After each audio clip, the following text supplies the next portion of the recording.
बन्धुश्च सखा त्वमेव विद्या द्रविणं त्वमेव सर्वं मम देव त्वमेव सर्वं मम देव त्वमेव सर्वं मम देव। আজকে আমাদের তো এখন তো জ্যৈষ্ঠ মাস চলছে, বৈশাখ মাস হয়ে গেল। আমার কয়েকদিন থেকেই খালি মনে হচ্ছে আমাদের মায়ের জন্মদিন তো 12ই বৈশাখ, আর আনন্দময়ী মায়ের 19শে বৈশাখ। আমার ভেতর থেকে কি একটা তাগিদ আসছে মায়ের কথা বলার জন্যে। আজকে ভেবেছি মায়ের একটু বাণী আর মায়ের একটু কথা বলবো, কারণ মায়ের সঙ্গে আমাদের এমনই যোগাযোগ, গুরুদেবই যোগাযোগটা করে দিয়ে গেছেন। 78 সালে মায়ের 3টে চিঠি এসেছিল, তাতে গুরুদেব যা লিখতেন তার উত্তরে মা লিখতেন। আমরা তো মায়ের গুরুদেবের চিঠিটা দেখতে পেতাম না, উনি ইংল্যান্ড লেটারে পাঠাতেন, মা পোস্ট কার্ডে দিতেন, মানে কাউকে দিয়ে লেখাতেন আর কি। আমাদের অজিতদার বাবাকে দিয়ে লেখাতেন, সেটা আমরা পড়েছি। 78 সাল থেকে গুরুদেবের সঙ্গে যোগাযোগ, এবং 79 সালের ডিসেম্বরে যে গুরুদেবের তিরোধান, সেটা মা ভবিষ্যৎবাণী করেছিলেন 1 বছর আগে।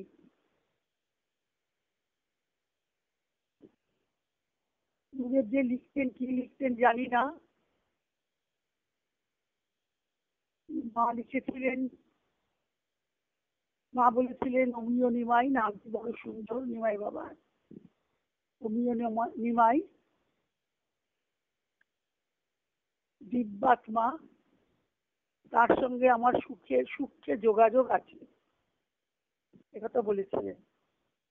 সুখে যোগাযোগ আছে। সত্যি আমরা পরবর্তীকালে বুঝলাম, গুরুদেব চলে যাবার পর গুরুদেব লিখতেন শনৈ শনৈ জ্যোতির্গময়, শনৈ শনৈ জ্যোতির্গময়, ধীরে ধীরে জ্যোতির্লোকের দিকে যাও। গুরুদেব যে নিজের মৃত্যুর কথাটা জিজ্ঞেস করতেন, সেটা তো বুঝিনি। তাই জন্য যখন চলে গেলেন গুরুদেব, তারপরে মাকে লিখেছিলাম চিঠি। মা বললেন নিমাই বাবা প্রতি পত্রে জ্যোতির্লোকের সন্ধান লইতেন। তখন বুঝলাম মায়ের কথাটা। মা তো খুব খেয়ালি করে কথা বলেন, মায়ের খেয়ালে যা আসে। তিনি চিঠিটা লিখেছেন, মা চুপ করে রইলেন শুনে, গুরুদেবের নামটা শুনে মা চুপ করে রইলেন। তারপরে বলেছিলেন তুমিও নিমাই দিব্যাত্মা, তার সঙ্গে সুখে আমার যোগাযোগ আছে। তাই বলেছিলেন 108 মৃদঙ্গের দোলেতে, দোলের আবির পাঠাও বৃন্দাবনে। তখন মা, অজিতবাবুর বাবা তো যে বৃন্দাবনেই থাকতেন, বর্ধমান কুঞ্জদের বাড়ির নাম। তখন বলেছিলেন যে উনি ওখানে বসেই নামের রস উপলব্ধি করবেন। 108 মৃদঙ্গের সঙ্গে যে হরিনাম হয়েছিল, সেই নামের প্রোগ্রাম পাঠাও বাবাকে। আবিরও এসছিল, দোলের আবিরও এসছিল। চিঠিতে বলেছিলেন, অজিতবাবুর বাবা বলে দিয়েছিলেন যে বলেছেন পাঠাতে, তাই পাঠালাম। পোস্টে তখন তো পোস্ট কার্ডে আসা চিঠি, ইংল্যান্ডে আসা চিঠি, পোস্টার। তারপরে মায়ের মানে যেটা অজ্ঞাতবাসের কথা একটা লিখেছিলেন, খুব সুন্দর। কিভাবে মা তো চলে যেতেন, মাঝে মাঝে আড়াআড়ে চলে যেতেন একজন কাউকে সঙ্গে নিয়ে। মায়ের কথাবার্তাটা খুব যারা কাছের তারা বুঝতো। আমরা একটু মায়ের বাণী পড়বো, আর মায়ের একটু কথা পড়বো। মায়ের মুখের কথা যিনি লিখেছেন, তিনি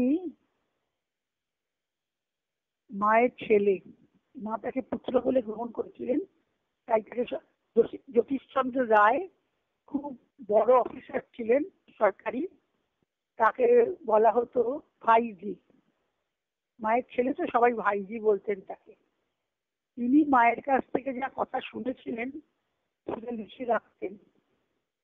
মা যা বলতেন,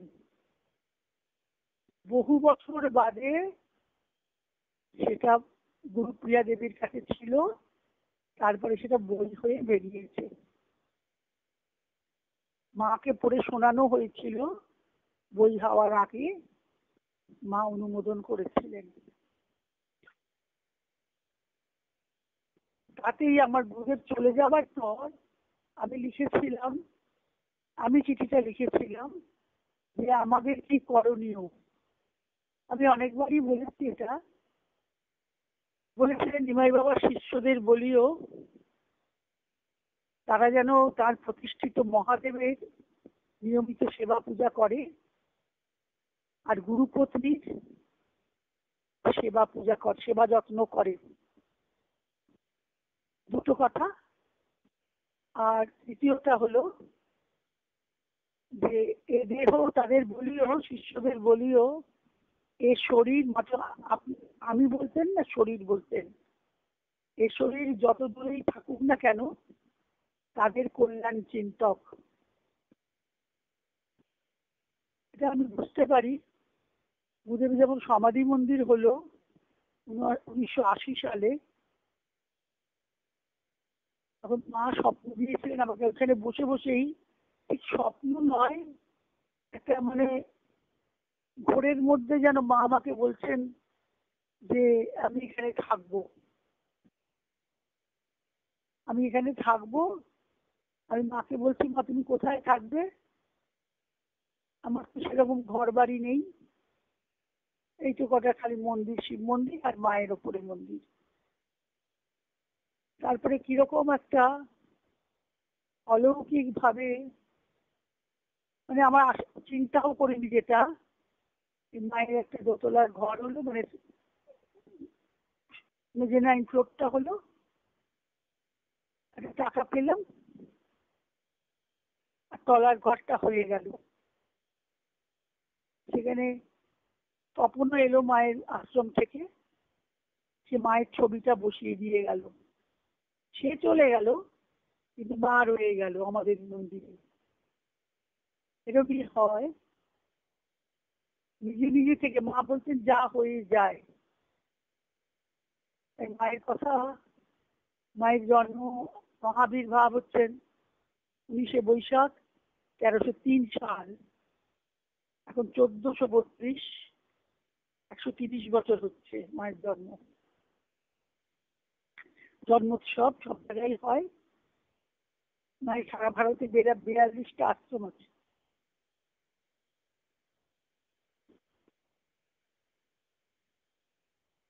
সেই ভাইজি যা বই লিখেছেন মায়ের কথা,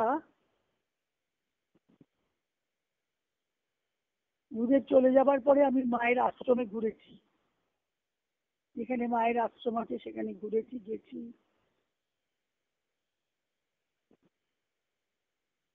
এখন মা যেন মানে একটা তাড়না দিচ্ছেন, একটা যেন মায়ের কথা পড়ার জন্য, বইয়ের জন্য ভীষণ ভাবে একটা তাড়না হতো ভেতরে। এখনো এই কদিন আগে থেকেই তাগিদ আসছে যে মায়ের কথা বলতে হবে, মায়ের কথা একটু আলোচনা করতে হবে।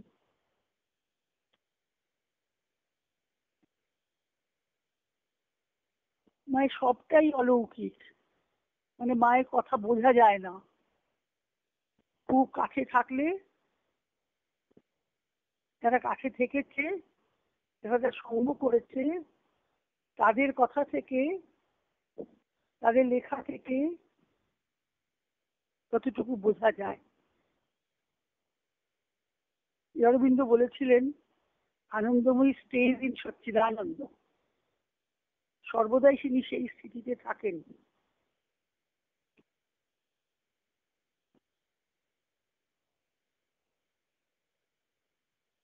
মা কিরকম করে মায়ের খেয়াল,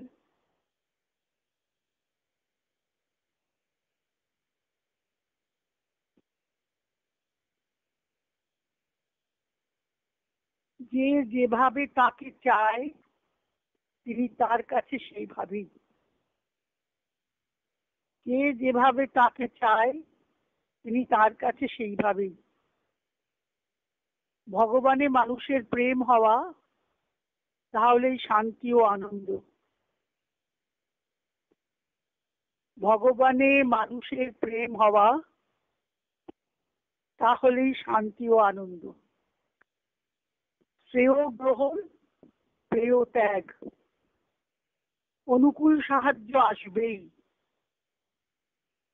শ্রেয়কে যদি আমরা গ্রহণ করি, প্রেয়কে ত্যাগ করি, তাহলে অনুকূল সাহায্য আসবেই।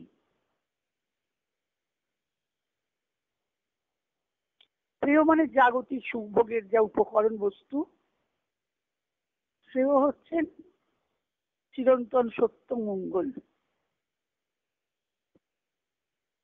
প্রার্থনা সাধনার বিশেষ অঙ্গ। মা বলছেন প্রার্থনার সাধনার বিশেষ অঙ্গ, প্রার্থনার শক্তি অমোঘ। দেহ মন পবিত্র করার জন্য ভগবত স্মরণ, জপ, ধ্যান, সৎসঙ্গ ও সদ্গ্রন্থ পাঠ।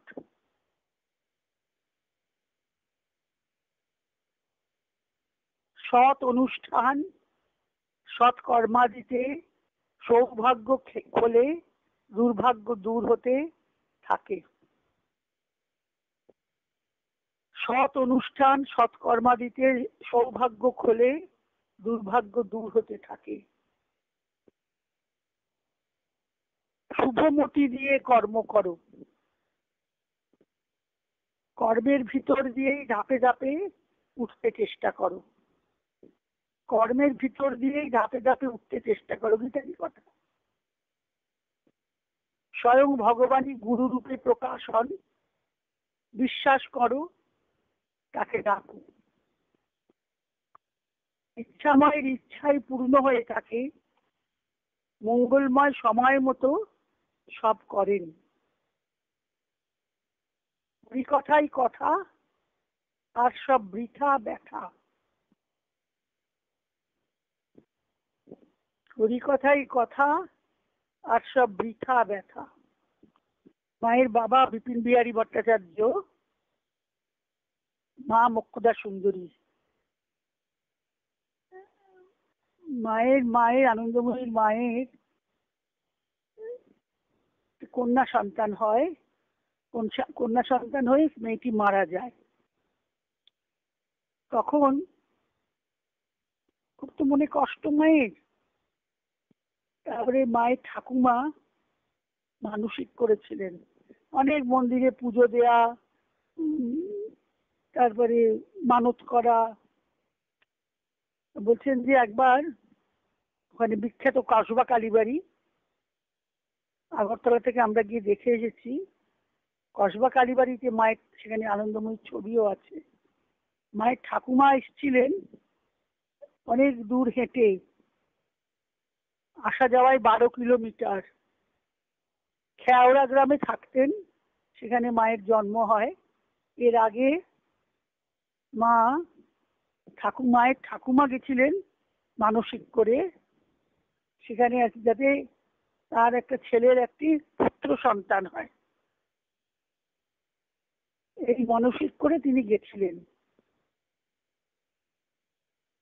কিন্তু যখন মন্দিরে গেছেন কাসবা কালীবাড়িতে, তখন বললেন যে ঠাকুমা,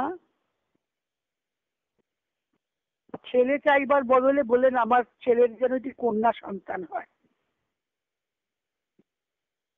তখন ঠাকুমা বলেছিলেন যে আমি এত রাস্তা হেঁটে এত করে এলাম, আর কষ্ট করে পুজো দিতে, আর আমি পুত্র না বলে কন্যা বললাম। তারপরে মা হয়েছেন। তাকে মা নিজের মুখে ছোটবেলার কথা বলেছেন ওই ভাইজির কাছে। ভাইজি হচ্ছে জ্যোতিষচন্দ্র রায়। তিনি আনন্দময়ী নামটি দিয়েছিলেন। মায়ের ছোটবেলায় নাম ছিল, অনেকগুলি নাম ছিল।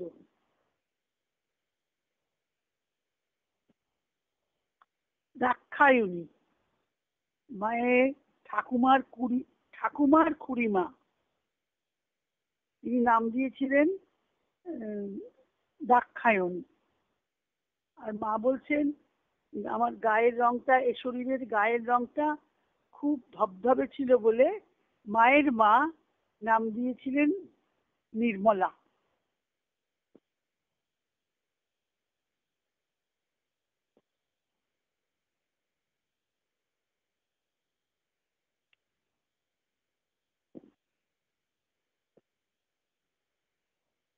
আর একজন নাম দিয়েছিলেন তীর্থবাসিনী।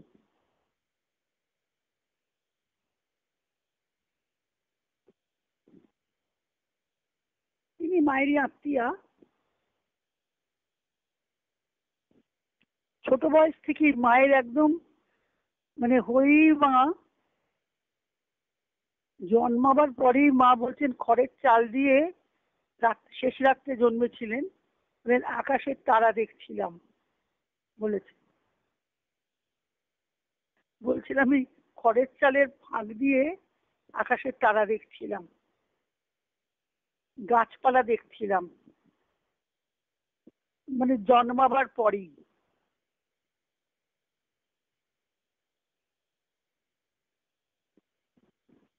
আর মায়ের বাবা খুব ভক্ত লোক ছিলেন, তিনি খুব ভালো গান করতে পারতেন, কীর্তন করতে পারতেন। তখন প্রতিদিন শেষ রাত্রিরে হরিনাম করতেন। তখন মা বলছেন 5 বছর বয়স যখন মায়ের, যে বাবার কাছে শুয়ে আছে, হরিনাম শুনে বাবাকে জিজ্ঞেস করছেন আচ্ছা বাবা হরি কি?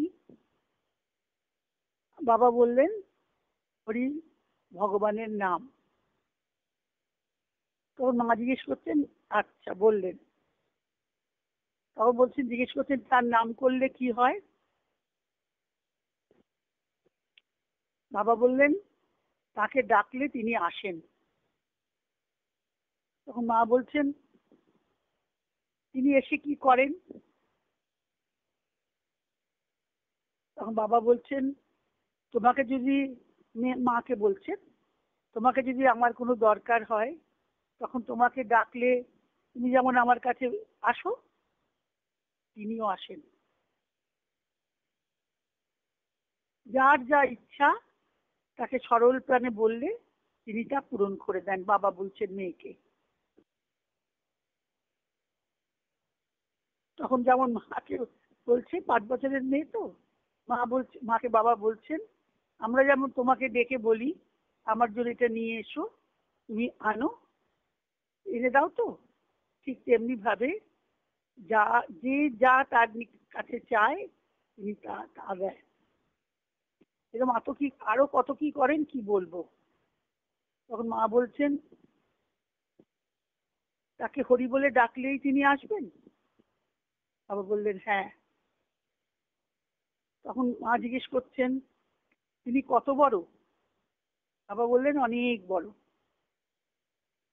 তখন মা বলছেন আমাদের বাড়ির সামনে মাঠ ছিল, ওই যে মাঠটা আছে তাকে ধরবে না?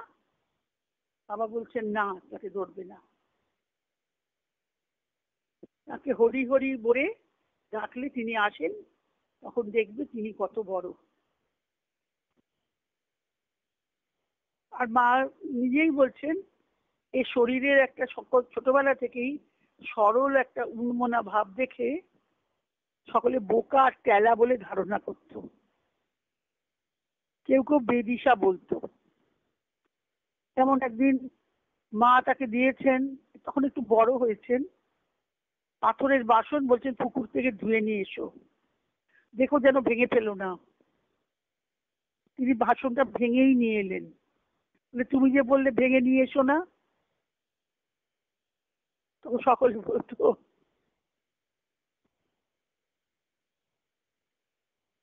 সবাই বলতো যে এইরকম বেদিশা মেয়ের কি করে, কি করবে বড় হয়ে, বিয়ে দিলে কি করে সে সংসার করবে। সবাই খুব চিন্তায় থাকতো। একদিন কি হয়েছে, যে ঘরে শুয়ে আছে, খড়ের ঘর তো, খড়ের ছাউনি ঝড়ে উড়ে গেল।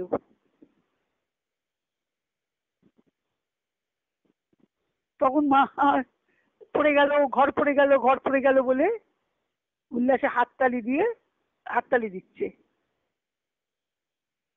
ঘরে চাল নেই। তারপর দিন সন্ধ্যাবেলা হলো, চালের সেই ফাঁক দেখিয়ে মাকে বলছে, মা দেখো দেখো, ঘরের ভিতর কি সুন্দর, ঘরের ভেতর থেকে কি সুন্দর তারাগুলো দেখা যাচ্ছে, আর বাইরে যাওয়ার দরকার হয় না। মা তখন বলছে, তুই যেমন তোর কথাও তেমনি, পাগলের গোবদে আনন্দ। আর মায়ের শরীরটা খুব কষ্ট সহ্য করতে পারতো, খুব শক্তপোক্ত ছিল। এ শরীর শীত বা গ্রীষ্মে বড় কাহিল হতো না। মা বলেছেন, বৃষ্টির জলেও ছুটোছুটি করে কথা আনন্দে হইতেন। আর মায়ের মা বলতেন, এটাকে দেখি কিছুতেই কাবু করতে পারে না। বাবা মা উভয়ই, দুজনেই এই শরীরের বিভিন্ন ভাবভঙ্গি দেখে নানা দুঃখ কষ্টের মধ্যেও খুব আনন্দে হাসতেন। মাকে সকলে খুশির মা, বড় হয়ে মাকে খুশির মা বলতো, সবসময় হাসতেন বলে। একদিন হয়েছে কি, ছোট বয়সটা একটু বলে তারপরে বড় বয়সের কথায় যাব, বিয়ে হবে। যখন 7 বছর বয়স, তখন ওই মায়ের ঠাকুমার খুড়িমা, তাকে মা বলতেন বড় মা,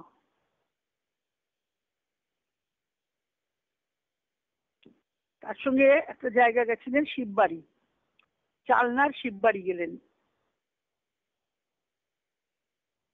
তখন বড় মা কি করলেন, বড় মা তাকে, 7 বছর বয়স তো, ছোট মেয়ে, তাকে একটা গাছের, বট গাছের তলায় বসিয়ে রেখে গেলেন। তখন সে দেখলো যে একটা ঠাকুর ঘর আছে, কিন্তু তাতে কোনো বিগ্রহ নেই, মূর্তি নেই। তার কাছে একটা পুকুর। এখন পুকুরের দিকে যখন মা চেয়েছেন, দেখছেন যে পাথরের একটা শিব একবার পুকুরের জলে ডুবছে আর একবার উঠছে, ভেসে উঠে লাফিয়ে লাফিয়ে পড়ছে। মা বলছেন, এই প্রসঙ্গে আরো কত কথা আছে, যখন যতটুকু কথা আসে, মানে বলার সময় বাইরে গিয়ে অনেক কথা আছে কিন্তু এতটুকুই আসছে। তখন কতক্ষণ পরে ঠাকুর ঘরে এসে মা দেখছেন যে শিব মূর্তিটিকে সেখানে আগে থেকে গেছিলেন, কোনো বিগ্রহ নেই, তারপর দেখছেন সেখানে শিব মূর্তিটি আছে। বাড়ি ফিরে যখন এইরকম কথাটা বলছেন,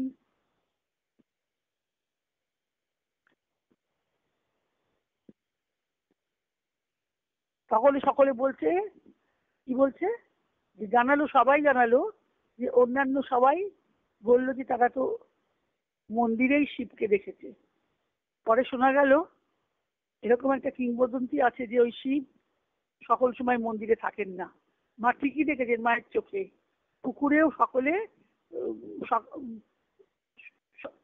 নিজে নিজে পুকুরেতেও ঘুরে ঘুরে বেড়ান শিব, আবার কখনো কখনো মন্দিরে এসে বসেন। মা ঠিকই দেখেছিলেন তাহলে।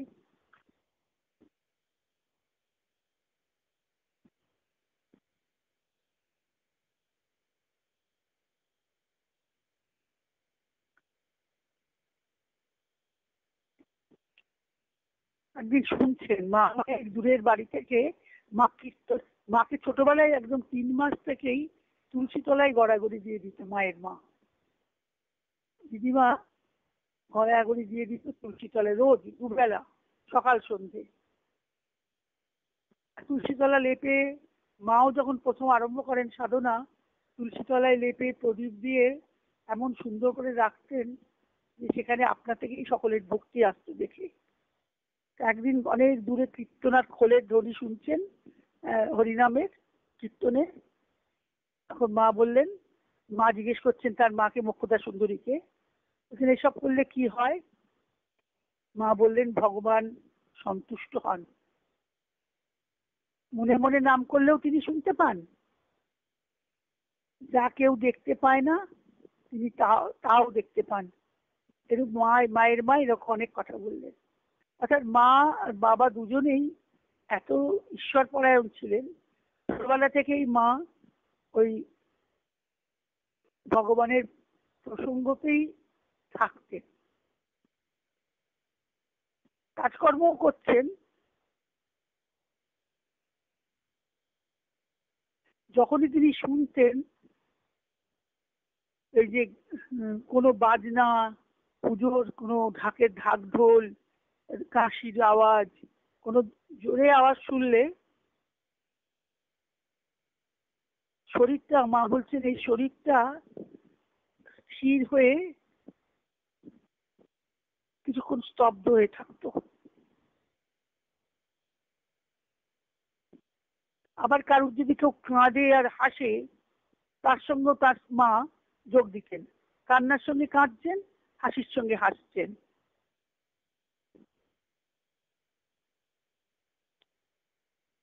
আবার কখনো কখনো খুব হাসি মজা হচ্ছে আর কোলাহল হচ্ছে, তার ভিতরেও শরীর কিন্তু উদাসীন, মা বলছেন আমি আমি তো বলতেন না, এই শরীর বল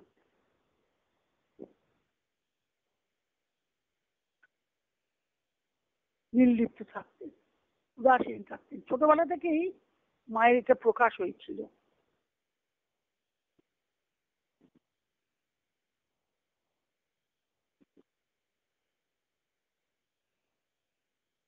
আর কি করলেন, মায়ের মামার বাড়িতে দুর্গা পুজো হতো।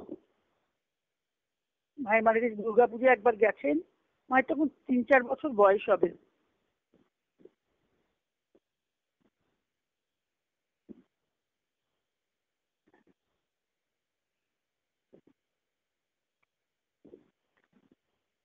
শারদীয়া পুজোর সময় অধিবাসের দিন দুপুরবেলা যখন খেতে বসেছেন তার মায়ের সঙ্গে, মুখ্যতা সুন্দরীর সঙ্গে, তখন দেখছেন যে কি দেখছেন, যে মানুষের মতো শ্রী দুর্গার সব দেবদেবী বাহন সহ চলাচলি করছে মানুষের মতো, আর সামনে দিয়ে চলে যাচ্ছেন, উনি দেখতে পাচ্ছেন।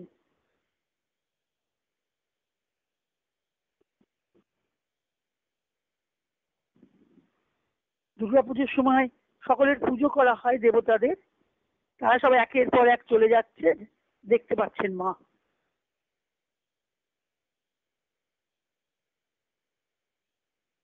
আর একটা তাকে দেখে মার দিকে তাকিয়ে তারা বলছে যে অমুক বাড়িতে মানে যাতা শৌচ হয়েছে, কেউ জন্মেছে তার জন্য অশৌচ হয়েছে, তাই জন্যে সেখানে পুজোতে সংস্পর্শ দোষ হয়েছে, তাই আমরা বাইরে চলে গেছি, আমরা চলে এসেছি এখানে। বলছে মা বলছেন এই শরীর এক দৃষ্টিতে সব দেখছে।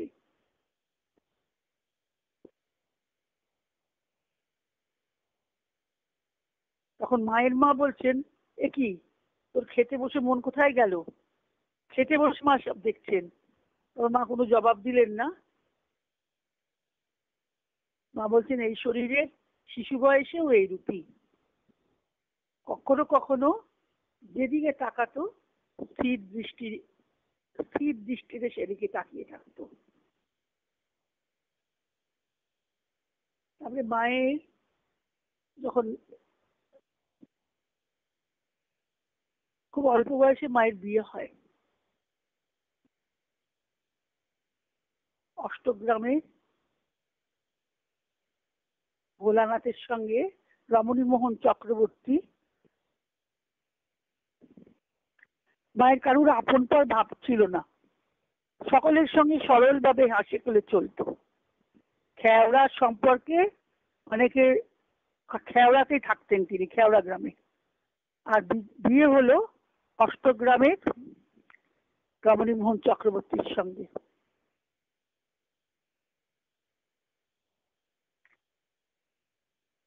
তখন মায়ের 13 বছর বয়স, 12 বছর বয়স।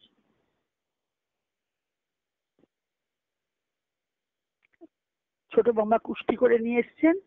এই কুষ্টি রেখেতে গিয়ে নিয়ে যেখানে যেখানে যেখানে যেখানে মিল হবে সেখানে তিনি বিয়ে দেবেন। মা বাবা ভাবতেন যে তার কুষ্টিতে বোধহয় কিছু খারাপ আছে।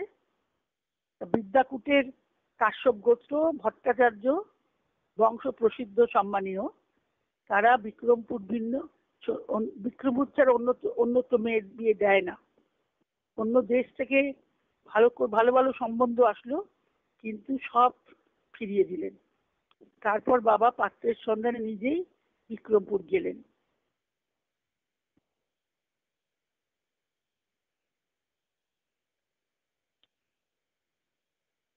একদিন এসে বাবা, তখন ঠাকুমার খুব অসুখ।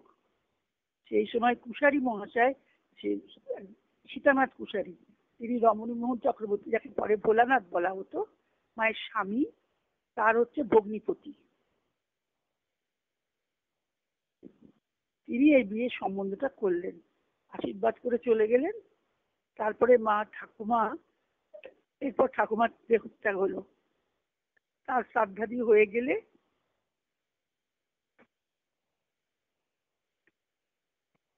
মাঘ মাসে বিয়ে হলো।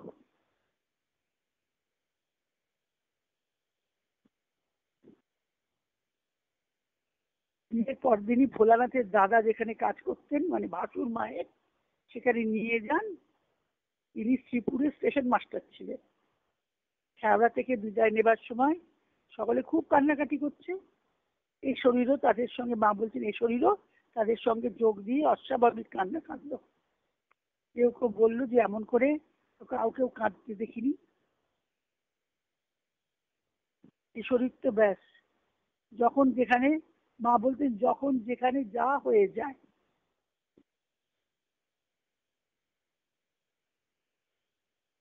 ভাসুরের সংসারে মা সব কাজ করতেন,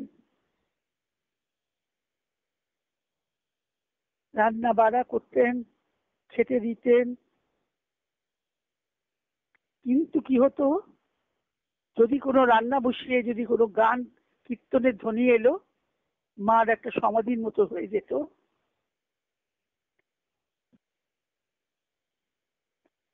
তখন মা হয়তো ডাল পোড়া লেগে গেল, তারপরে হুঁশ নেই, বেহুশ অবস্থা শরীরের, কিছুই করতে পারতেন না। তখন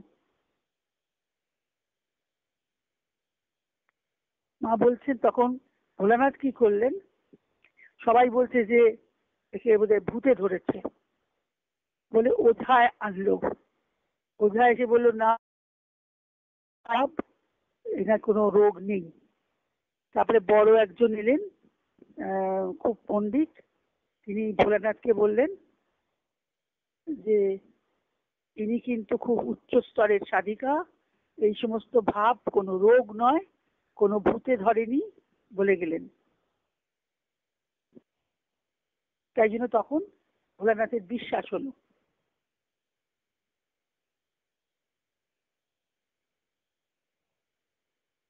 তখন মাকে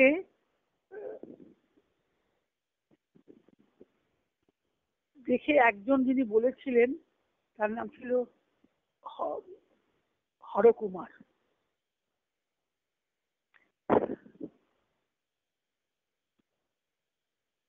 হরকুমার মায়ের কাছে এসে বলল কি, যে আমার মা অল্প দিন হলো মারা গেছে, আমি এখন থেকে এখানেই থাকবো,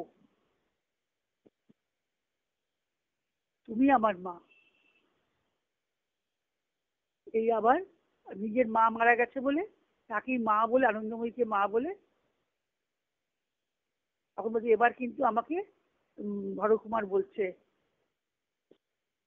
তখন কতটুকুনি বয়স মায়ের, আমাকে ষষ্ঠীর কাপড় দিতে হবে।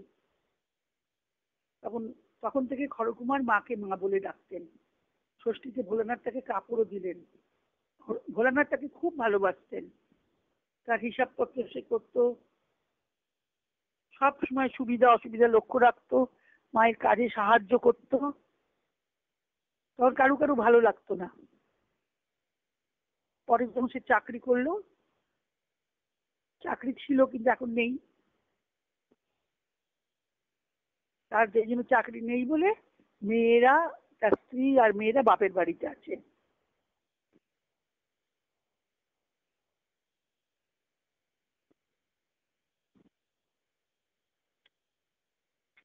হরকুমারী বলেছিলেন যে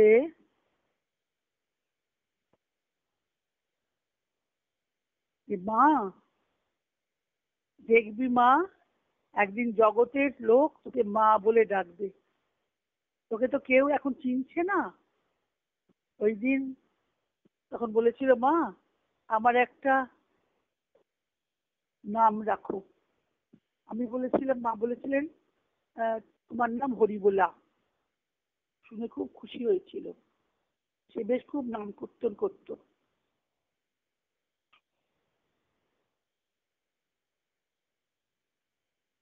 মাঝে মাঝে মাকে চিঠি দিত, তখন সে চলে গেল চাকরি করতে, তাকে প্রথমেই ছিল মা দেবী বলে তাকে চিঠি লিখতেন। মা বলছেন, পরে যখন মা বলেন আমি বাজিতপুরে গেলাম, তখন দেখলাম হরকুমার পাগল হয়ে গেছে। পাগলও সে হরিনামের পাগল, ভগবত কথা ছাড়া আর কোনো কথা কইত না। সে অবস্থায় তার ভাবগুলি বড় শান্ত সুন্দর। মাকে চিনতে পেরেছিল। মাকে ভবিষ্যৎবাণী করে বলেছিল, একদিন তোকে সকলে মা বলে ডাকবে।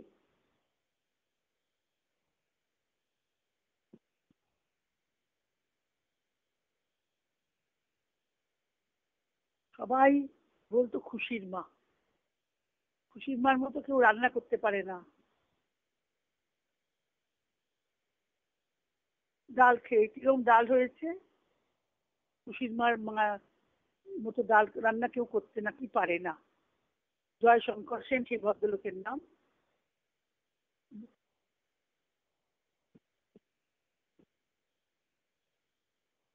তখন বলছেন, ভোলানাথ বলছেন আপনি পক্ষপাতিত্ব করছেন।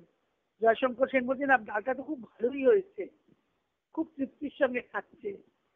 আর ডালে তো তখন স্বামী বলছেন লবণ একবারেই দেয়নি, কিন্তু আপনি ভালো বলছেন, আমাদের খুশির মাকে মিছিমিছি জব্দ করছেন।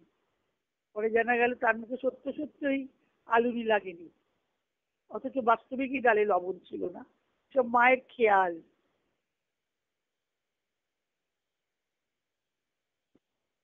তারপরে মাকে তো নিয়ে ভোলানাথ চলে গেলেন রমনাতে, ঢাকার শাহবাগে। সেখানে তিনি ওখানকার নবাবের বাগানের দেখাশোনা করতেন, কর্মচারী ছিলেন। সেখান থেকে, সেখানেই মায়ের প্রকাশটা হলো। সবাই আসতো সেখানে মায়ের কাছে, অনেক মেয়েরা বউরা সব আসতো।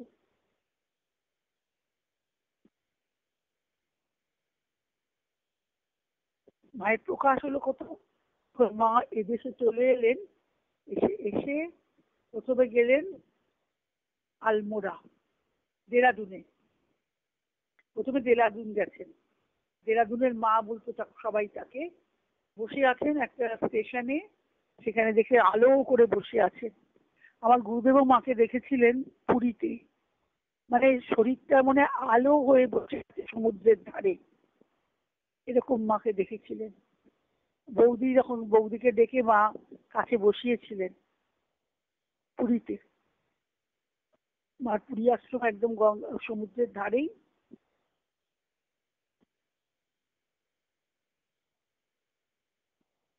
ভোলানাথ বেশি মাকে প্রথম দিকে পরীক্ষা করেছেন অনেক। বলছেন তুমি যে মানে মা তখন 3 গ্রাস ভাত খেতেন, 3টে গ্রাস অন্ন মুখে দিতেন, বেশি খেলে শরীর কিরম হয়ে যেত। তারপর পরেই খুকুদিদি অর্থাৎ জ্যোতিপ্রিয়া, গুরুপ্রিয়া দি আসেন, মায়ের যত্ন করেন, দেখাশুনো করতেন। সবাই তাকে দিদি বলতো। সেই গুরুপ্রিয়া দেবীরই জীবনী আছে 13 খণ্ড মায়ের। মায়ের সঙ্গ করেছেন। তিনি অনেক মাকে বুঝতেনও ভালো। একটা ঘটনা যেমন এখানে বলছি, মনে পড়ে যাচ্ছে যে মায়ের জন্মদিনে কাশিতে, মা তখন দেরাদুনের মা বলে প্রসিদ্ধ হয়েছেন। সেখানে কালী মন্দিরে আলমোড়ায় একদিন যে নিচে একটা গর্ভগৃহ আছে মায়ের, সেখানে মা সর্বদা সমাধিস্থ হয়ে থাকতেন। ঢাকায় সিদ্ধেশ্বরীতেই তার প্রায় প্রকাশ হয়। হাতটা ঢুকে যাচ্ছিল মাটির তলাতে, তখন ভোলানাথ চেপে ধরেছিলেন। সে যতটা হাত গেছে ততটা খুঁড়ে সেইখানে গর্ভমন্দির তৈরি করে সেখানে কালী প্রতিষ্ঠা করা হয়। সিদ্ধেশ্বরী কালীবাড়ি খুব প্রসিদ্ধ ছিল। মা সেখানে কুণ্ডলি পাকিয়ে শরীরটা, মা বলেছেন কুণ্ডলি পাকিয়ে এই শরীরটা পড়ে থাকতো, কিছু খেত না, একটু না। মায়ের দীক্ষাও হয়েছে ঝুলন পূর্ণিমার দিন, আপনা আপনি সব হয়েছে। মা আসন, প্রায় সমস্ত কিছু আসন নিজে নিজে হয়ে যেত। ভোলানাথকে খাইয়ে দাইয়ে শুয়ে মা আসনে বসতেন। সে আসনে আপনা আপনি কত রকমের আসন হতো, কত রকমের মুদ্রা হতো। মা নিজে কিছুই করতেন না, আপনা আপনি সব হয়ে যেত। মায়ের কোনো গুরু নেই, কিন্তু মা বলছেন দীক্ষার মন্ত্র হলো, যজ্ঞ হলো, সবকিছু আপনা আপনি হয়ে গেল ঝুলন পূর্ণিমার দিন।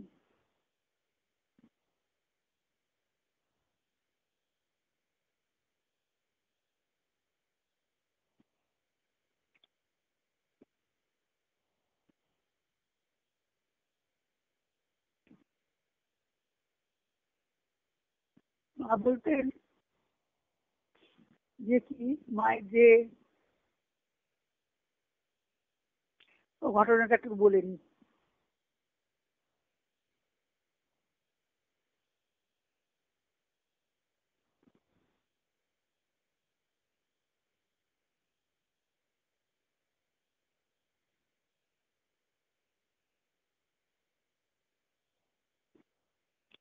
সবাই মাকে বলতো যে আপনি কোথায় থাকেন, মানে কি একভাবে যেন থাকেন, কোথায় থাকেন, আপনার শরীরটাকে আমরা দেখতে পাই। সবাই বলতো, সবাই বলতো যে মায়ের কাছে যারা আসতো আর কি, মায়ের আত্মীয়রা, আহ, যেমন মায়ের ভোলানাথের ভগ্নিপতি, তিনি তো যা সম্বন্ধ করেছিলেন মায়ের, তো মা বলতেন কোথাও তো যাইনি, এক জায়গাতেই তো আছি, সবই তো এক। যেরকম মানে ইঙ্গিতে বলতেন হেয়ালি করে, কোথায় আর যাওয়া আসা। তখন বলতেন আমরা এত বড় বড় কথা বুঝি না, আমাদের আমাদের কাছে আগের মতো বউটির মতো ব্যবহার করুন। কেন? তখন মা বলছেন কেন, আপনাদের কাছে তো এসরি বউ বাকারি বউয়ের ব্যবহারই করছে, কিন্তু আপনার আপনার খুব মা যত্ন করে খেতে দিতেন, রান্না করে দিতেন। বলতেন তখন কুশারী ভগ্নিপতি ভোলানাথের বলছেন যে আপনার ব্যবহার, আপনার আদর যত্ন সবই পাই, কিন্তু তবুও যেন মনে হয় আপনাকে পাই না। আমাদের থেকে আপনি যেন একদমই আলাদা, এই কারণে আপনাকে আমরা পাওয়া যায় না, দেখা সত্ত্বেও, আমরা পাওয়া সত্ত্বেও অভাব বোধ করি। আমার সংসারে থেকে সমস্ত কাজ করতেন,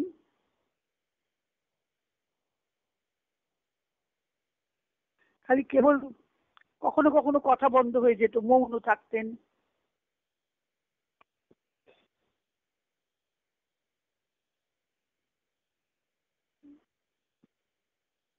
তখন শরীরটার মানে,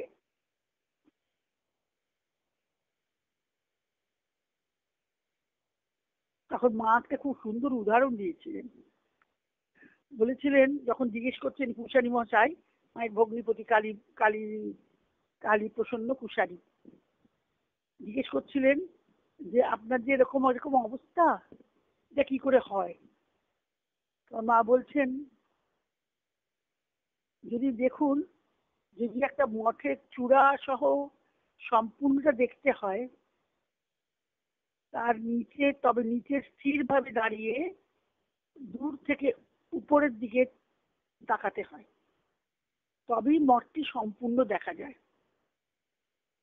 পরে মঠে গিয়ে আগে দূর থেকে দেখবে, মঠের থেকে উপর দিকে তাকিয়ে মঠের পুরোটা দেখবে, পরে মঠে গিয়ে বিগ্রহাদি দর্শন করো, এবং যদি তাদের কারো ঠিক ঠিক বিগ্রহ স্পর্শ হয় তবে পরশমণি স্পর্শের মতো তারই মতো হয়ে যায়।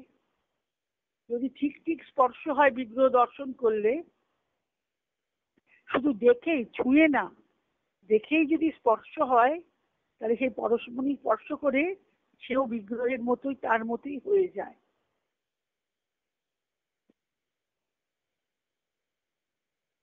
মহাশয়, যে আপনার যে অবস্থাটি দেখা যায়, সে অবস্থাটা কিরকম বলুন তো?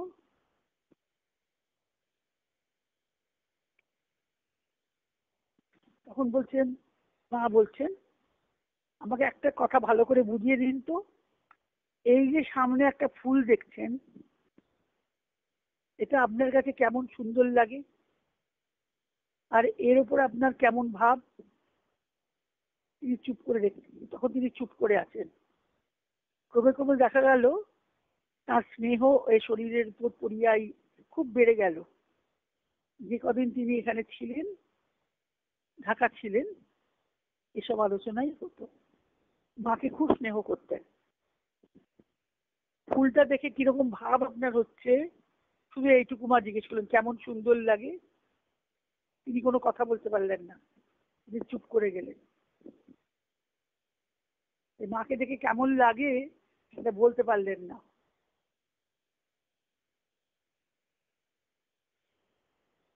মায়ের যখন আশ্রম হয়েছে,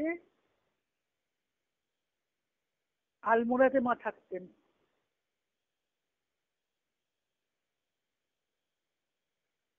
অনেক, মায়ের জীবনটা বিরাট জীবন, মানে একটা আশ্চর্যময় জীবন। তাই জন্য মাকে বলছেন, চন্দন ব্রহ্মচারী মায়ের যে শিষ্যা, তিনি খুব পণ্ডিত ব্রহ্মচারী, চন্দন ব্রহ্মচারিণী। তার অনেক বই আছে লেখা মায়ের কথা দিয়ে। তিনি বলছেন, মা কি? মা হলেন অশব্দ, অশব্দম অস্পর্শম অরূপম অব্যয়। ব্রহ্মকে যা বলা হয় অশব্দম অস্পর্শম অরূপম অব্যয়।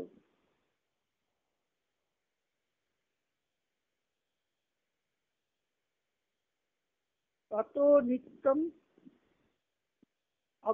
অগন্তব্যঞ্চ সহ অনাদ্যন্তম মহত পরম ধ্রুবম। উপনিষদের কথা ব্রহ্ম সম্পর্কে। মা হলেন অশব্দ, অস্পর্শ, অরূপম। তাই মা হলেন ব্রহ্মময়ী মা। তার স্বরূপ ভাষায় বলা আমাদের সাধ্যের অতীত। শুধু সেই মায়ের লীলা কি করতে হয়, স্মরণ পথে বারবার যদি মনে আসে,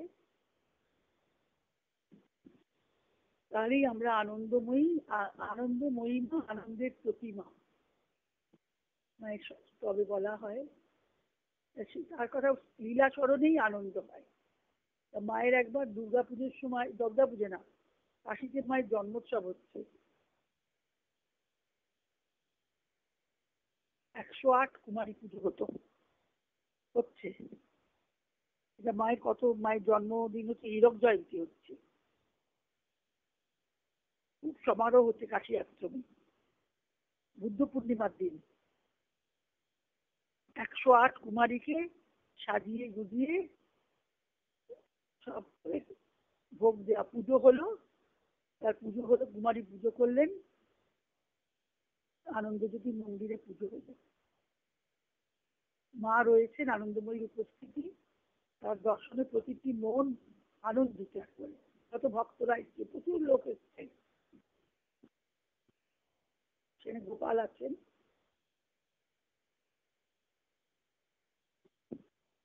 নির্বাণ ব্রহ্মচারী নির্বাণদা, তিনি পুজো করলেন।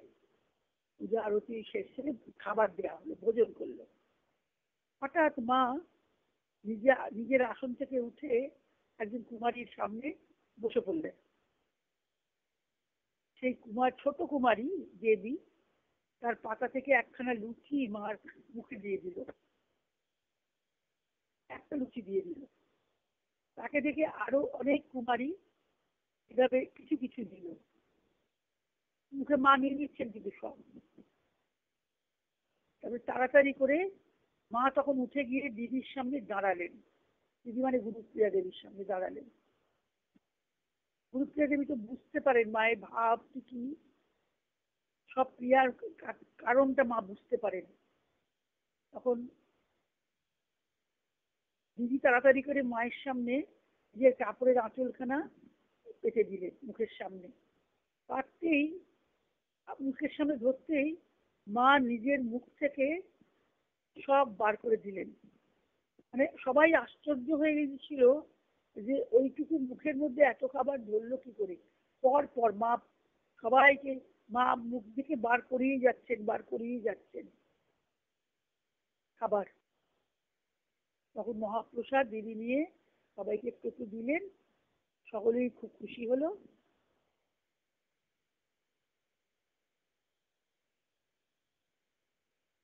সবাই দেখছে দিদির কাপড়ে মার মুখ থেকে খাবার পড়ছে তো পড়ছেই, সেই দৃশ্য এখনো চোখের সামনে ভেসে ওঠে। বলছেন দিদি, বলছেন, লিখেছেন গুরুপ্রিয়া দেবী, এই দৃশ্য এখন চোখের সামনে ভেসে ওঠে।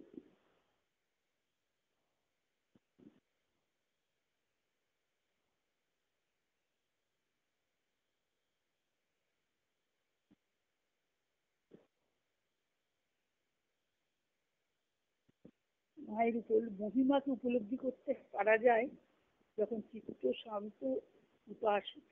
পরিষদ বলছেন বিশুদ্ধ বুদ্ধি তো আমাদের নেই, তাই জন্য মায়ের এবারে একটু মায়ের কথা বলি। একবার মাকে একটু জিজ্ঞেস করলো যে আপনি কি ভগবানকে দেখেছেন? মা বলেন হ্যাঁ, সর্বদাই তো দেখা হচ্ছে। বাহ, সর্বদাই দেখা হচ্ছে। দেখো কে কাকে দেখে, সবই তো তিনি। চরম কথাটা বলছেন, বেদান্তের শ্রেষ্ঠ কথা। ভগবান ছাড়া তো কিছুই নেই। বেদান্তের চরম কথা মা বলছেন। মা ছোট্ট সূত্রবদ্ধ শিক্ষটি কথাই বুঝিয়ে দিলেন, ভগবান ছাড়া তো কিছুই নেই। যেই জীব সেই শিব, জীব তো শিবস্বরূপ, অভিন্ন রূপে। এইভাবে মায়ের কথার বৈশিষ্ট্য। মানে খুব যেমন সরল মনে হয়, কঠিন থেকে কঠিন প্রশ্নের উত্তর দেওয়া সকলেই যাতে বুঝতে পারে।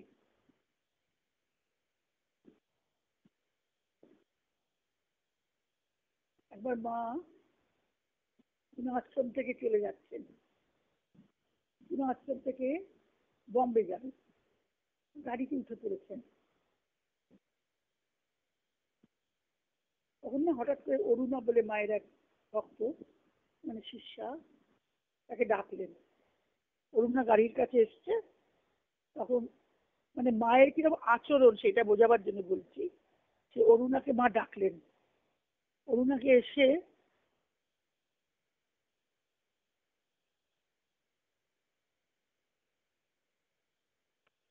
মা তাকে খুব আদর করছেন। মা চলে যাচ্ছেন পুজো থেকে, সবাই কিন্তু মন খারাপ, কবে আসবেন মা, কবে আসবেন মা, সবাই জিজ্ঞেস করছে। সকলেই খুব মানে কেউ মা তাড়াতাড়ি এসো, সবাই এই কথা বলছে মাকে। আপনার স্টেশনে যখন গাড়িতে উঠে বসেছেন, হঠাৎ গাড়িতে ট্রেনে উঠে পড়েছেন, তখন মা হঠাৎ করে এসছেন, অরুণাকে ডাকলেন। অরুণা মায়ের কাছে এসছে, তখন তাকে খুব আদর করছেন, হাতে পিঠে বুকে হাত বুলিয়ে দিচ্ছেন। অরুণা তো খুব আদরে, মায়ের আদরে গলে যাচ্ছে, আনন্দে ডগবগ, একবারে খুব আনন্দ করছে। এত আদর কেন তা বুঝবার আগেই, কেন আদর মা হঠাৎ করে তো আদর করছেন তা বুঝবার আগে অরুণাকে বললেন, কি বললেন, তুমি আশ্রমে ফিরে মমতাকে এমনি ভাবে আদর করে দেবে। মমতা হচ্ছে একজন বিধবা মেয়ে, তার ছেলে বিদেশে গিয়েছিল, বহুদিন কোনো খবর নেই। দুঃখী মমতা দিয়ে এসেছেন মায়ের কাছে তার ছেলের খোঁজে। মা খবর করিয়েছেন, কিন্তু কোনো খবর পাওয়া যাচ্ছে না। মমতাদি কলকাতায় ফিরে যাবেন, এই আশ্রমে থেকে গেছেন, কোন আশ্রমে থেকে গেছেন। মা জানেন সন্তানের দুঃখ, বুক ভরা দুঃখে মমতাদিকে সান্ত্বনা দেবার জন্য প্রক্রিয়াটি একটা আশ্চর্য প্রক্রিয়া, ভাবলে আশ্চর্য মনে হয়। মমতাদিকে এইভাবে তার এই আদরটা বলছেন, এই আদর মমতার হাতে গায়ে হাতে মমতাকে বুলিয়ে দেবে, এমনি ভাবে আদর করবে। মানে মা যেভাবে আদর করেছেন সেইভাবে মমতাদিকে আদর করতে হবে। তখন মমতারও মন খারাপ ছিল, মমতার মন ভালো হলো। অরুণাদি তো মন ভরে গেল, মা তাকে ছুঁয়েছেন, আদর করেছেন। আবার মমতাদিরও মন শান্ত হলো। মার প্রক্রিয়াটা এইরকম অদ্ভুত। কি যে মায়ের খেয়াল, এটাকে সবাই বলেছেন মায়ের খেয়াল। এবারে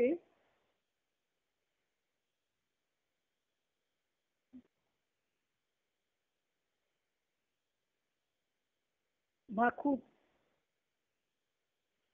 মানে একটা স্তর ভেদ দেখাচ্ছেন, খুব সুন্দর উদাহরণ দিয়ে কিভাবে কত রকমের মানে সাধনার যে স্তর ভেদ,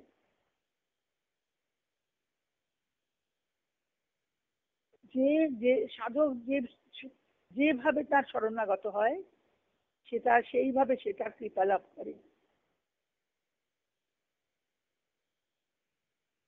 কিরম উদাহরণ দিলেন মা। আর একটা বিষয় হলো, আর একটা দিকের কথা মাদের উপরে বলতেন, কথা হলো হওয়া। যে আর জপ ধ্যান রূপ গুণ, জপ ধ্যান রূপ গুণ, ভগবানের পুজো পাঠ কীর্তন সৎসঙ্গ, এইদিকে যা বেশি আকর্ষণ, বারবার ইষ্ট চিন্তায় ডুবে থাকে, তাকে কি বলছেন? যারা এইরকম ভাবে করে প্রথম থেকেই ভগবানের দিকে এইভাবে যায়, ধরো না তারা হলো তোদের ম্যাট্রিক, যারা ম্যাট্রিক পরীক্ষা দিচ্ছে এই শ্রেণীতে, তারা যেন সেই রকম। তারা কি করে? তারা জপ ধ্যান করছে, রূপ গুণ নিয়ে আলোচনা করছে, পুজো পাঠ করছে, কীর্তন করছে, সৎসঙ্গ করছে, তাদের বিশেষ বিশেষ আকর্ষণ। তারপরে ক্রমে ক্রমে পুজো পাঠ ধ্যান ধারণা, এদের ভেতরে কেবল ইষ্ট ধ্যানের চেষ্টা করা, আর দেবতা আর ভগবত তত্ত্বাদির আলোচনা করা। ভিতর থেকে বাইরে থেকে বিচার স্ফুরণতে আরম্ভ হয়, বাইরে বিচার করছে, তত্ত্ব আলোচনা করছে, এবং ভিতর থেকেও সেই বিচারটা স্ফুরণ হচ্ছে, ভাবটা বাইরে আসছে। যে যে লাইনে যার গতিবৃদ্ধি হচ্ছে, পরপর যে বিষয় সে প্রকাশের জন্য সে বিষয়ের ধ্যানশীল, তা হলো তোদের আইএ। তখন ইন্টারমিডিয়েট ছিল, মানে ক্রমশ সে ধ্যানের মধ্যে ডুবে যাচ্ছে। বাইরে ভেতর থেকে একটা বিচার আসছে, তত্ত্ব বিচার আসছে, আপনা আপনি আলোচনা করতে করতে তার ভিতর থেকে বাইরে স্ফুরণ হচ্ছে আপনা আপনি। ধ্যান ধারণা মধ্যে সে ডুবে থাকছে। তখন এটা ধর্ণা তোদের আয়েল গ্রেড দেখাচ্ছেন। আবার যারা ক্রমশ ভগবত নানা তত্ত্বাদি ভাব, নিজ নিজ ইষ্ট তত্ত্বের ভাবে ভাবিত, ভাবটা গাঢ় হচ্ছে, কি আত্মতত্ত্ব সম্বন্ধে গভীর অনুসন্ধান প্রিয়, খোঁজ করছে, এবং অনুভব ও বিচার তৎপর হয়। তার কিছু অনুভব হচ্ছে, যার যা প্রবল সেই তত্ত্ব বিষয়ে তারা সেদিকেই চলে। সে যে বিষয় যার অনুরাগ সেই বিষয়ে চলছে। গভীর ভগবত, শুধু ভাবটা গভীর হচ্ছে, নিজ নিজ ইষ্টভাবে তন্ময় হয়ে থাকছে। তারা হলো তোদের বিয়ে, এটা হলো গ্র্যাজুয়েশন। আরো অগ্রসরে গিয়ে প্রাকৃত জগতের টানাটানি থেকে অব্যাহতি লাভ করে মহাসত্তা অপ্রাকৃত গুণাতীত আত্মজ্যোতি ও স্থিতি, এই বাইরের জগতের স্থূল জগতের প্রাকৃত জগতের টানাটানি থেকে অব্যাহতি লাভ করে মহাসত্তা অব্যাকৃত গুণাতীত আত্মজ্যোতি ও স্থিতি, সেই যে মহান এই স্থিতি, তারাই এটা যেন তোদের এমএ। মহা সব পরীক্ষা জানেন, ম্যাট্রিক, আইএ, বিএ, এমএ।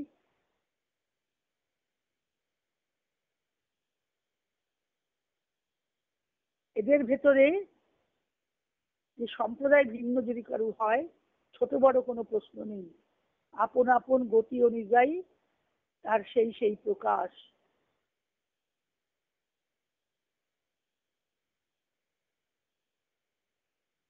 যিনি সকল তত্ত্বের মর্ম অবগত হয়ে সর্বজ্ঞান অজ্ঞানের পরপারে স্থিত, সেইখানে কেমন সুন্দর তিনি গোলে নিরাকার, আবার তিনি জমে সাকার, আবার তিনি জমে সাকার, গোলে নিরাকার।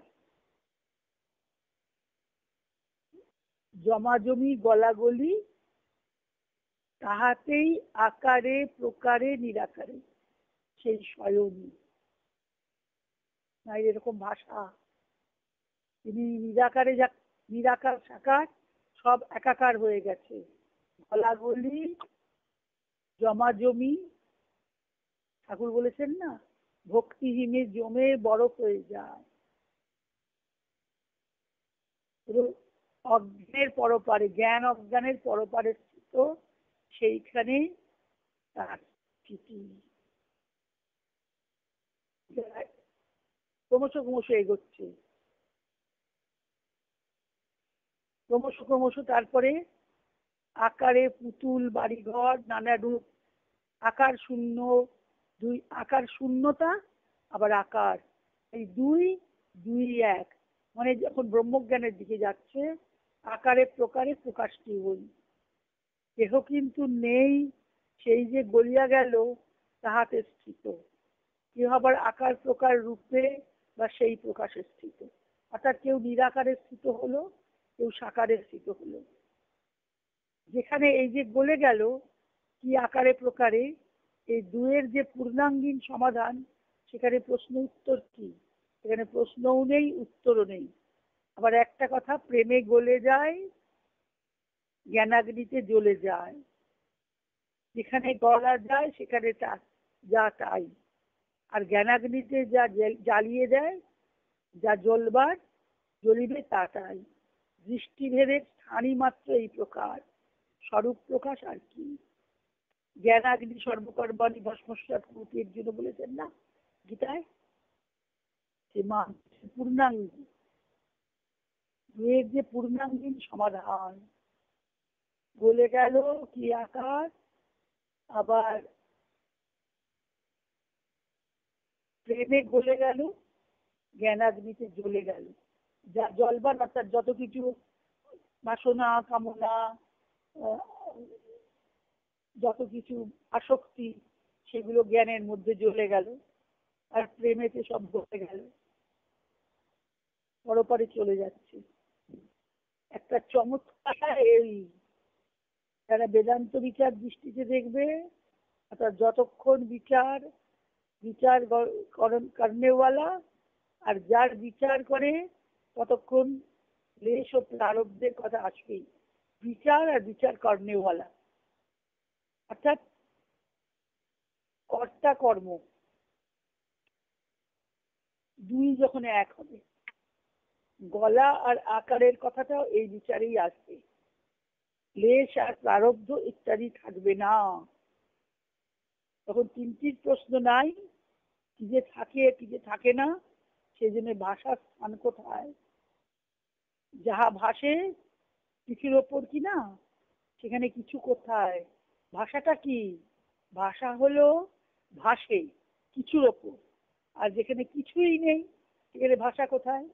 তাই জন্য অবাঙ্মনস গোচর, বাক্যমনির অগোচর ব্রহ্ম, সেই কথাই মা বলছেন।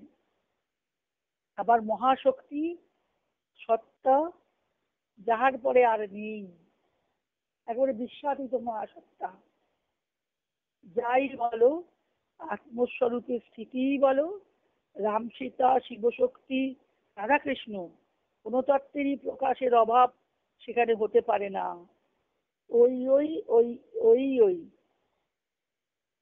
এই স্থিতিতে সব তত্ত্ব সেখানে থাকে। মহাস্থিতি, মহাশক্তি, সত্তা, যার পরে আর কিছু নেই, সেই স্থিতিতে যখনই স্বাধীনভাবে খেলা করতে পারা যায়, যা বলো সেটা কি স্তর, এটা তোদের পিএইচডি কি যে বলিস না, কোথায় এখন খুঁজিয়া নেই, কোথায় এখন খুঁজিয়া নেই সে পিএইচডি কোথায়, কারা পিএইচডি হয়েছে, কারা বিয়ে হয়েছে, মা বলছেন খুঁজে নাও।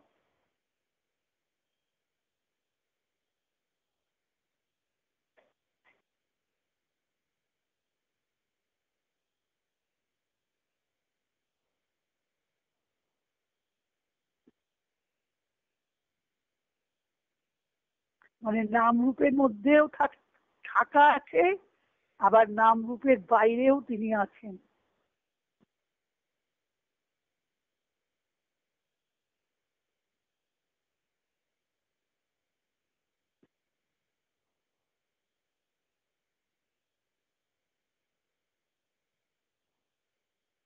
মা খালি বলেন যা যা যা হয়ে যায়, যাহা হইয়া যাওয়াটাও স্বভাবত হইয়া যাওয়ার, কর্নেওয়ালাটাও তো আলাদা আর কেউ নয়।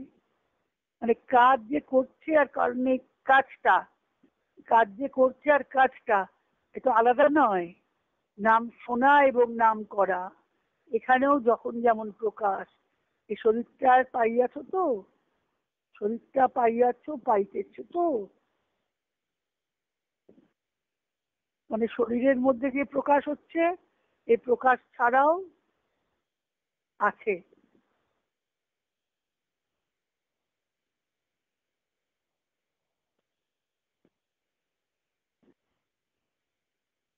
উচ্চ স্তরের মায়ের কথা।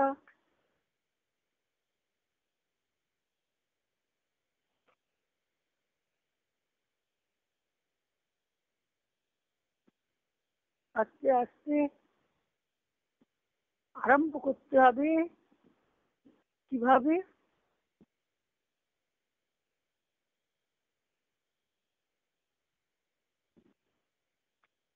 মা বলছেন নাম নামই তো অভেদ, নামও তাহার এক রূপ, তো স্বয়ং ফল। এক টুকরা আগুন যতটা জ্বালাইতে পারে, ততটা জিনিস তোরা একসঙ্গে জড়ো করিতে পারিস না। সেইরূপ নামের গুণ জানিস।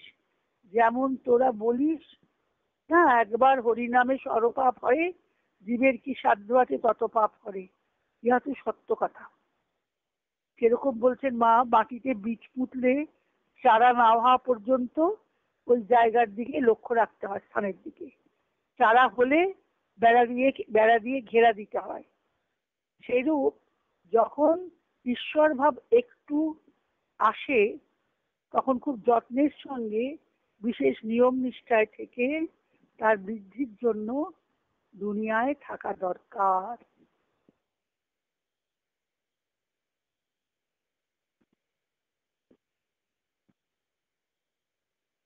তারপরে মা কীর্তনের সপ্তভূমি বলেছেন, অনেক কথা বলেছেন। মানে এখন ব্রহ্মজ্ঞানের কথাই সবসময় বলছেন, অখণ্ড। যদি নাম রূপ দিয়ে শুরু করতে হবে, কীর্তন, সদ্গ্রন্থ পাঠ, সৎসঙ্গ, করে matric, IA, BA, MA, PhD, সেই রকম। তাই জন্য শ্রী অরবিন্দ বলেছেন, শ্রী স্টেজ অলওয়েজ ইন সচ্চিদানন্দ। পূর্ণ ব্রহ্ম নারায়ণ। মাকে জিজ্ঞেস করেছিলেন, মা আপনি কে? মা বলছে পূর্ণ ব্রহ্ম নারায়ণ। মায়ের বাণী শুধু বুঝতেন আমাদের গোপীনাথ কবিরাজ মহাশয়। তার যে মায়ের বাণীর ব্যাখ্যা আছে, অমর বাণী, অসাধারণ। সক্রিয় সরসামৃত আছে মায়ের বাণীর ব্যাখ্যা। পুরো ব্রহ্মজ্ঞানের কথাই সেখানে, কিন্তু সরল করে বোঝানো আছে।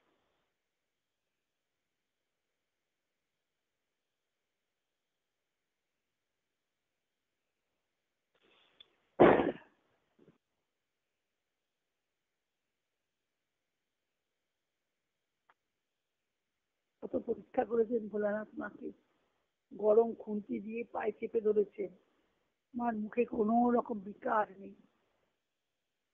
লঙ্কা এক গাদা, এক মুঠো লঙ্কা পুড়ে নিয়েছেন মুখের মধ্যে, কোনো কিছুই হলো না। কিন্তু ভোলানাথের রক্ত আমাশা হয়ে গেল, পরীক্ষার ফল। সেই রক্ত আমাশা হয়েই চলেছে। তখন গুরুপ্রিয়াদি বলছে, মা একটু দেখো, তুমি ভোলানাথকে একটু দেখো। তখন মা চিরের মন্ড করে রেখে দিয়েছিলেন আগেই। 3 দিন এই রক্ত আমাশা ভোগের পরে যেন এটা খাইয়ে দাও, ওই চিরের মন্ড খাইয়ে দিলেন, ভালো হয়ে গেল। তারপরে তো কৃষ্ণানন্দের হিজুলি আশ্রমে গোপালকে দুধ খাইয়েছিলেন। দুধটা বড্ড গরম বলে মা আঙুল সবাইকার সামনে, ঘর ভর্তি লোক, একজন হেডমাস্টার মশাই ছিলেন সেখানে, তিনি লিখেছেন স্মৃতি কথায়, কৃষ্ণানন্দজি মায়ের খুব ভক্ত, তিনি তো হিজুলিতে আশ্রম পরে করেছেন সেই একে নিয়ে, গোপালকে নিয়ে, গোপাল আছেন সেখানে। মা দুধটা আঙুল দিয়ে নাড়ছেন নাড়ছেন, নাড়তে নাড়তে দেখা গেল আর দুধ নেই, সব দুধ শেষ হয়ে গেছে। গোপাল খেয়ে নিয়েছে। মায়ের অলৌকিক ক্রিয়া প্রচুর, বলে শেষ করা যায় না। এই কৃষ্ণমূর্তি রয়েছেন হিজুলিতে, দেখে এসেছি। মা গোপালকে নিয়ে কোলে নিয়ে দুধ খাওয়াচ্ছে।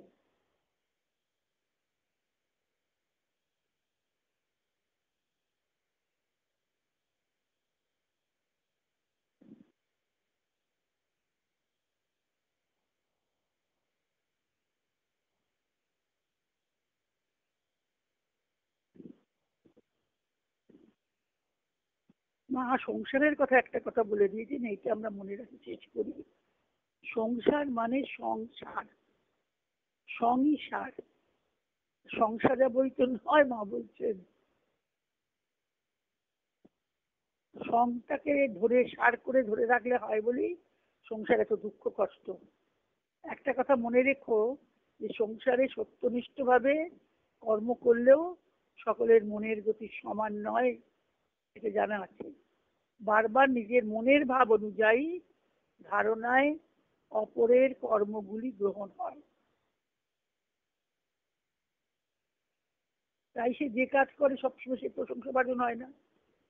সংসারের ন্যায় অন্যায় না দেখে অনেক সময় ছোটদের উপর মন্দ ব্যবহার হয়। এরপরে কেউ কেউ বোঝে, কেউ কেউ বোঝেও না, আবার অপর কেউ বুঝলেও স্বীকার করে না। কিন্তু যখন আদেশ পালনের মতো প্রস্তুত হবে, সে সময় অবিচারে সত্য ভাব বজায় রেখে কেবল আদেশের উপর নির্ভর করে সকল কাজ অম্লান বদনে করে যাবে। উপরওয়ালা কোন চোখে দেখলো এসব কখনো ভাববে না, কারণ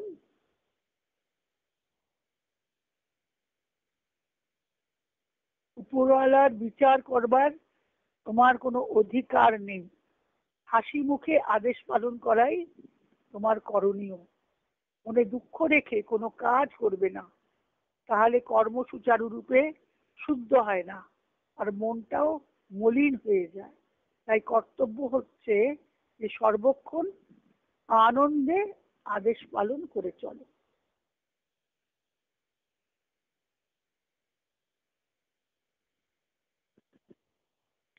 সবসময় মা বলছেন আনন্দ নিয়ে কাজ করবে, কখনো সংসারের সঙ্গকে বড় করবে না, স্বার্থটাকে ধরবে। জয় মা। মা আজকে কিরকম তাগিদ দিচ্ছিলেন মায়ের কথা বলার জন্যে।